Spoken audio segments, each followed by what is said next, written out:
Eh bien, bonjour à toutes et à tous. Mesdames, Messieurs, soyez les bienvenus à la 9e journée mondiale des troubles bipolaires, intitulée Troubles bipolaires et famille, enjeux et perspectives, organisée par l'association Argos 2001. JMTB placé sous le haut patronage, une nouvelle fois, du ministère de la Santé et de la Prévention, au patronage accordé par Monsieur le ministre François Braun, avec le soutien de quelqu'un que nous apprécions tout particulièrement à Argos 2001, et ce depuis de nombreuses années. Je veux citer Monsieur le professeur Franck Bellivier, délégué ministériel à la santé mentale et à la psychiatrie, que l'on appelle aussi Monsieur le DMS-MP. Alors, Argos 2001, comme vous le savez, est une association d'aide aux personnes de troubles bipolaires et leurs proches, association dite nationale. Elle a 22 ans d'existence, elle a eu 22 ans le 9 février dernier. Elle est reconnue d'intérêt général et est un interlocuteur privilégié, notamment de la Direction générale de la santé, des agences régionales de santé, de la mairie de Paris, mais aussi de la Fondation de France, de Clinéa, sans oublier bien sûr un partenaire privilégié.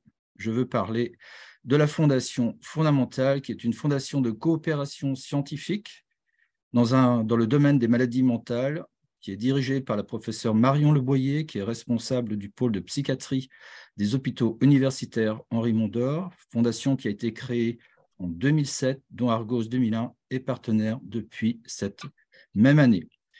Argos 2001 est connu et reconnu par les usagers, les soignants, les autorités pour ces groupes de parole animés par des pairs, patients et proches, reconnu pour ses accueils personnalisés, sa ligne d'écoute nationale, ses conférences mensuelles de septembre à juin et bien sûr ses JMTB. Alors, lorsque Alice Vigneault va me solliciter en 2014 pour mettre en place la première journée mondiale des troubles bipolaires française le 30 mars 2015, je n'aurais jamais imaginé que cette journée allait devenir un rendez-vous annuel majeur, que dis-je même une institution en France. Que de chemin parcouru. Argos 2001, en cette année 2023, s'est rapproché du Psychodon, mouvement qui vise à fédérer les acteurs de la santé mentale et à soutenir des projets innovants. À ce titre, le dimanche 11 juin prochain aura lieu la première marche Ensemble pour la santé mentale, à laquelle se joindront également l'UNAFAM, avec qui nous échangeons également depuis de nombreuses années, Santé mentale France et le collectif national intergroupe d'entraide mutuelle, le CNIGEM. Je vous invite à nous rejoindre pour cette première marche qui doit être un succès national, car en effet, des marches auront lieu partout en France. Argos 2001 sera également partenaire le 12 juin de l'Olympia du Psychodon, où de nombreux artistes chanteront pour la santé mentale pour la 5e année consécutive. Argos 2001 sera à nouveau à l'honneur le lendemain, mardi 13 juin, à Paris, au Théâtre des Deux Ânes. Monsieur Pierre Douglas, administrateur et parrain de l'association Argos 2001, fera son one-man show Vite avant que j'oublie, dont la recette sera entièrement versée à Argos 2001. 300 places seront à disposition. Je compte sur vous pour que la salle soit comble en soutenant ce nouvel événement Argos 2001.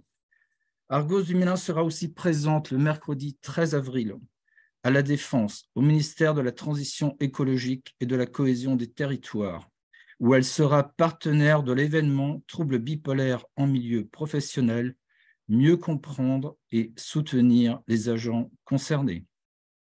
Comme vous pouvez le constater, Argos 2001 est très active. Pour celles et ceux qui ne sont pas encore adhérents, je vous invite à le devenir.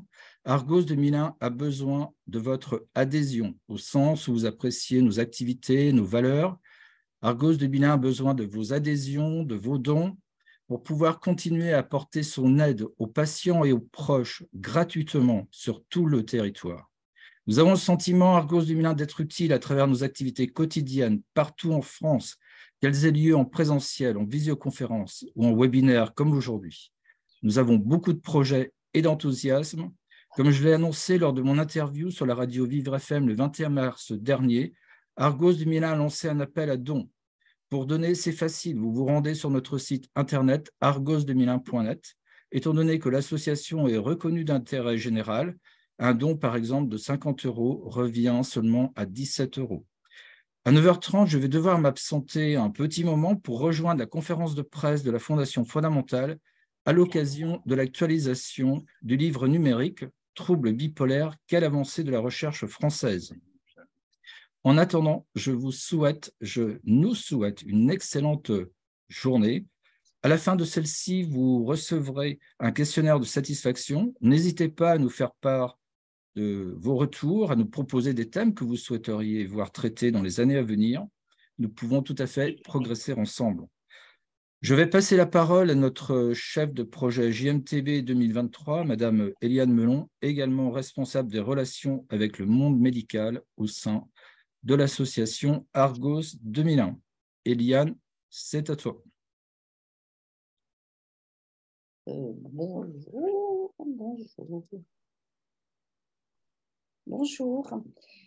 Vous m'entendez? Tout à fait. Bon, voilà. Alors, merci Dominique. Je vais donc maintenant vous introduire la journée Troubles bipolaires et famille, enjeux et perspectives. Il y a longtemps que nous voulions nous emparer de ce sujet car il est au cœur du quotidien des personnes concernées par les troubles bipolaires, qui sont des millions en France comme partout en Europe. Les associations de familles, dont l'UNAFAM, se sont fort heureusement emparées du sujet des troubles psychiques et familles depuis longtemps. Et on leur doit les grands progrès réalisés dans le rôle de la famille, dans la prise en charge des personnes souffrant de troubles psychiatriques par les professionnels de santé. Pourquoi parler aujourd'hui de troubles bipolaires et familles et pourquoi nous? Bien précisément parce que notre association est composée d'une majorité de patients. Les patients atteints de troubles bipolaires ont une vision directe, acérée sur les multiples difficultés suscitées par la maladie au sein de leur propre famille. Comme leurs proches, qui, moins nombreux à Argos, partagent néanmoins la même expérience spécifique aux troubles bipolaires. Quelle famille? La notion de famille a beaucoup évolué dans la société et n'a plus rien à voir avec ce qu'elle représentait dans mon enfance. Il arrive malheureusement que des patients se retrouvent isolés, rejetés par leur famille et même par la société, en raison de leur pathologie ou pas. Or, au départ, on a tous une famille. Chaque être humain a au moins un père et une mère biologiques. Et le cas échéant, son entourage immédiat lui tiendra lieu de famille quand ce n'est pas l'association elle-même. La particularité des troubles bipolaires est d'atteindre parfois plusieurs membres de la même famille, dans différentes générations ou pas, et donc de multiplier les difficultés pour chacun. Pourquoi aujourd'hui? Eh bien, si la famille des patients a longtemps été ignorée par les professionnels de la santé mentale, elle-même a parfois ignoré ses patients et ou la maladie. Les patients eux-mêmes ont beaucoup de difficultés à en parler, tout comme leurs proches. Ainsi, ce thème a longtemps été mis sous le boisseau. Trop difficile, trop douloureux. Cela peut se comprendre. Mais c'est comme la lutte contre le réchauffement climatique. Il est urgent de s'y consacrer. Nous avons plus de chances de réussir à répondre aux questionnements que suscite le thème de la trouble bipolaire et famille que de limiter à moins de 2 degrés l'augmentation de la température d'ici 2030. Si nous, les proches de ma génération, n'avons pas su ou pu agir et accompagner nos propres enfants sur le chemin du rétablissement, nous pouvons néanmoins le faire pour les générations qui viennent, ou du moins essayer. C'est ce que nous nous proposons de faire ici aujourd'hui. Alors, les intervenants de cette 9e journée mondiale qui ont accepté d'emblée de participer sont tous des professionnels de santé reconnus, psychiatres et psychologues, mais aussi chercheurs et enseignants pour la plupart. Ils nous viennent principalement du sud-ouest de la France, du centre, mais aussi du sud méditerranéen et bien sûr de la région parisienne. Qu'ils en soient ici tous remerciés. Cette journée a été élaborée par des patients et des proches, membres de l'association, qui ont collecté les questions ou situations qui se posent dans le quotidien au sein de leur propre famille.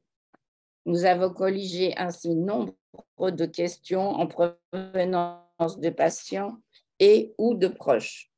Car, comme nous le rappelait Katia Mbellara lors de la préparation de cette journée, le patient fait partie de la famille.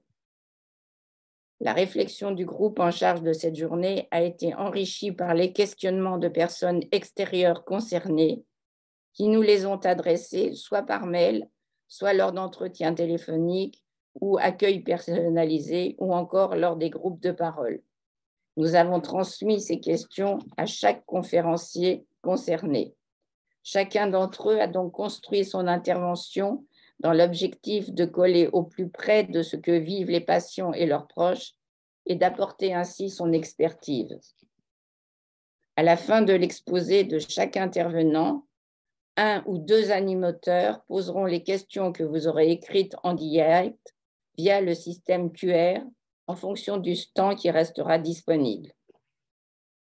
Personne parmi les acteurs de cette journée ne prétend apporter de solutions aux problèmes complexes qui seront abordés aujourd'hui. Il ne s'agit pas non plus de proposer des réponses à toutes les questions. Il s'agit davantage pour les intervenants de nous éclairer sur les mécanismes en jeu et de nous expliquer comment développer des stratégies adaptées aux problèmes posés. En ce début de journée important pour tous ceux qui s'intéressent à la santé mentale, je veux remercier en mon nom et celui de notre président tous ceux et celles qui ont contribué peu ou prou à l'élaboration de ce programme, dont les mêmes bénévoles qui se sont mobilisés dès le mois de décembre et ce jusqu'à maintenant. Ils sont présents aujourd'hui aux côtés des conférenciers pour animer, débattre parfois et surtout pour porter votre parole. Bonne journée à tous.